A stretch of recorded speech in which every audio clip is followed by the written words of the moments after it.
अच्छे हो गए। कृतिकाओं ने उसका सुंदर स्वरूप देखा तो उस बालक का नाम कार्तिकेय रख दिया। और जब कार्तिकेय तारकासुर का संहार करने के लिए गए तो मां जगतजननी पार्वती जी देख रही थी, दर्शन कर रही थी। रोका कार्तिकेय को, रुको जरा कार्तिकेय। शरणानंद कार्तिकेय ने कहा, मां क्या बात है, मुझे क्यों रोक रही हो, क्या बात है, क्या हुआ? कार्तिकेय जी को मां ने रोक कर कहा, सुनो कार्तिकेय, ये जो सामने तारकासुर तुम्हारे खड़ा है, जिसका तुम संहार करने के लिए जा रहे हो, जिसको तुम मारने के लिए जा रहे हो, ये तारकासुर कोई साधारण नहीं है। इसके हृदय में शिव ऐसा बसा हुआ है, इनके हृदय में शंकर ऐसे बसे हुए हैं कि इसके एक एक रोमावली में शिव समाये हुए हैं। इसलिए इस तारकासुर का संहार करने से पहले तुम्हें शिव की आज्ञा लेना होगा। बिना शिव की आज्ञा के आप नहीं संहार कर सकते, कितना भी प्रयास कर लेना। शिव महापुराण की कथा में आप पहुंच ही नहीं सकते जब तक मेरे देव अधिदेव महादेव खुद तुमको इशारा कर ना बुला ले, तब तक तुम कथा में नहीं आ सकते। आप नहीं पहुंच पाएगा। मेहमान आ जाएंगे, रिश्तेदार आ जाएंगे, नातेदार आ जाएंगे, कुटुंब आ जाएगा, कुबीला आ जाएगा, कोई ना कोई आ जाएगा। हम बड़े प्रसन्न होते हैं। अभी जैसे कच्चे वाले जितेंद्र जायसवाल जी आ गए, खंडेलवाल जी आ गए, वो बालोद वाली नगर पालिका अध्यक्ष हैं प्रतिभा जी, वो भी आई हुई हैं। ऐसे जब ये लोग कथा के अंतर्गत जब पहुंचते हैं तो हम लोगों को साधुवाद देते हैं कि कहीं ना कहीं शिव जी की आप पर बड़ी करुणा है, जो आप प्रत्येक कथा में बाबा के शरणागति में पहुंचकर दर्शन लाभ ले लेते हो और वहां की मिट्टी को अपने मस्तक चढ़ा लेते हो। ये कृपा है शिव जी की। और केवल यही नहीं, श्री विजय प्रसाद तिवारी जी भी एक कथा नहीं, कम से कम 2-3 कथाओं में विजय प्रसाद तिवारी जी भी लगभग पहुंचे और कथाओं में पहुंचकर वहां पर प्रणाम करा, नमन करा और जाते रहे। और साथ में उनके सुपुत्र भी आते रहे, वो भी आते रहे। महाराज बाबा कराएगा, शिव जी की कृपा होगी, शंभु, ये भी आते रहे। तो जब तक उसकी कृपा ना हो, जब तक वो करुणा ना करे, जब तक वो दया ना करे, तब तक दुनिया का कोई व्यक्ति शिव महापुराण की कथा में पहुंच ही नहीं सकता। सभी कथाओं में जाना सरल है।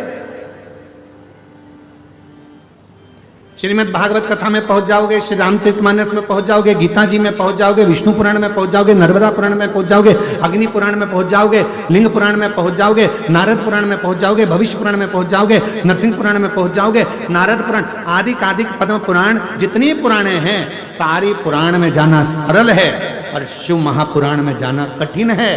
क्यों? क्योंकि ये वो पुराण है, शंकर भगवान उसी को कथा में बुलाते हैं जिसको शंकर भगवान को देना होता है, वरना बुलाते ही नहीं।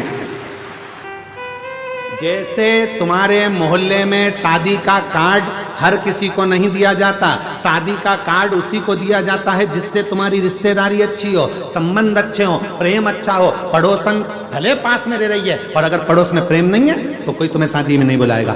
भले तुम्हारी सगी बहन है पर प्रेम नहीं है, नहीं बुलाएंगे। कई भाइयों में प्रेम नहीं रहता, एक दूसरे को नहीं बुलाते। प्रेम होगा तो बुलाएंगे और उसी को बुलाया जाता है। जितनी बहन बेटियों को शादी में बुलाया जाता है, उतनी बहन बेटियों को साड़ी देकर विदा, बोलो सही है कि साड़ी देके विदा करा जाता है। तो हम क्या बोलते हैं? मेरी जीजियों, मेरे जीजाओं। अर्थात इस कथा के मंडप में जितनी बेटियां आती हैं सब मेरे शंकर भगवान की बेटियां हैं। जब जाती हैं तो कुछ ना कुछ देकर भोले बाबा विदा करते हैं। और वो जो देता है वो दुनिया में कोई नहीं देता, जो वो देता है। एक माता जी ने लिखा पत्र में, मेरा नाम जयमनी ठाकुर, पति कतुम सिंह ठाकुर, जिला बस्तर के रहने वाले। कहीं बैठी हो ठाकुर? अगर बैठे हो तो हाथ हिलाइएगा।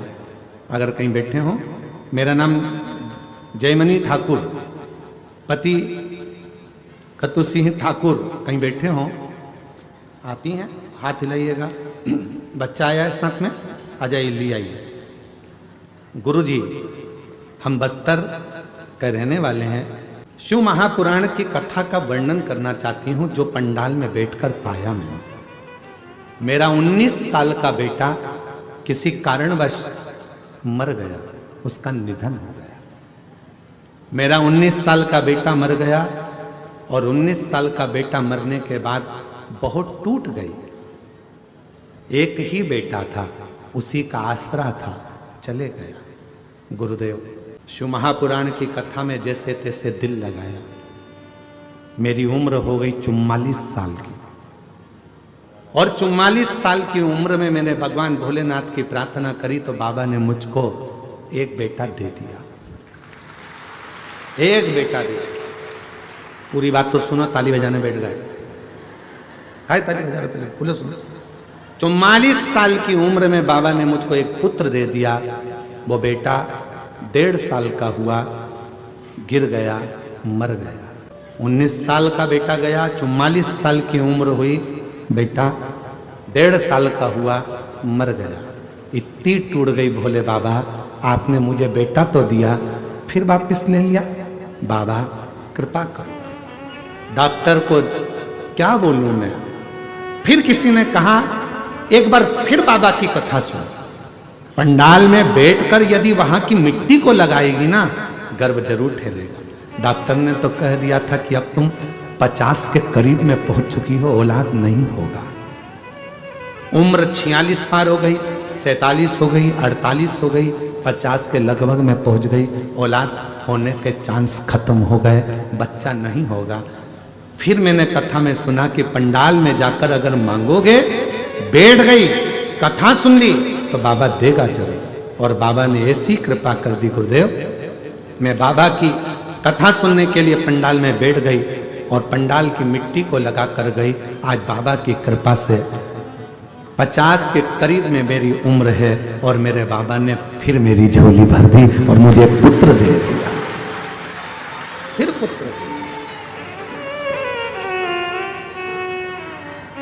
तुम उसकी बेटी हो। ये व्यासपीठ आपको जीजी कहती है, आपको जीजा कहती है, आपको बेटी कहती है, आपको बेटा कहती है, आपको माता पिता कहती है। ये व्यासपीठ, शायद दुनिया में एक व्यासपीठ ऐसी है शिव महापुराण कुबेरेश्वर धाम की जो आपसे संबंध जोड़ती है। और वो संबंध होता है बेटी और बाप का, वो संबंध होता है एक बहन और भाई का। ये संबंध की पीठ है। झारखंड में बाबा वैद्यनाथ जी विराजमान है, जिनको देवघर कहा जाता है। क्या कहते हैं उसको?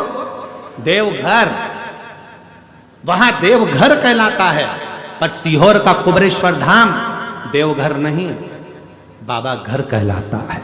वहां हमारे बाप का घर है, वहां बाबा घर है, हमारे पिता का घर है, वो मायका है हमारा। आप आते हो, कथा के पंडाल में बैठ जाते हो, लोगों को लगता है कि कथा में सुनने के लिए नहीं, इतनी पुराने होती, इतने शास्त्र होते हैं, सुनने के लिए लोग वहां जाते हैं। शिव महापुराण की कथा में सुनने के लिए नहीं आते। शिव महापुराण की कथा में तो अपने बाप को अपना हाल कहने के लिए आते हैं कि पिताजी मुझे ये तकलीफ है, वो दुख मिटा। 46 साल की उम्र से भी ज़्यादा मेरी उम्र हो गई गुरुदेव, और बाबा ने ऐसी कृपा कर दी कि सोचा नहीं था, डॉक्टरों ने मना कर दिया था कि तुम कभी माँ नहीं बन सकती, और बाबा ने मुझे मेरी गोद में बेटा दे दिया। जोरदार अब ताली बजा। अब शादी हुआ है। आंसू पोछो, आंसू पोछ पहले। बाबा ने दे दिया ना, तो आंसू पोछो। अच्छे खुश होकर बाबा को प्रणाम करो, उसकी कृपा है। आंसू पोछो पहले, पूरे आंसू पोछो। हाँ, अब प्रणाम करो बाबा को, आंसू पोछ के। अब तो दे दिया उसने।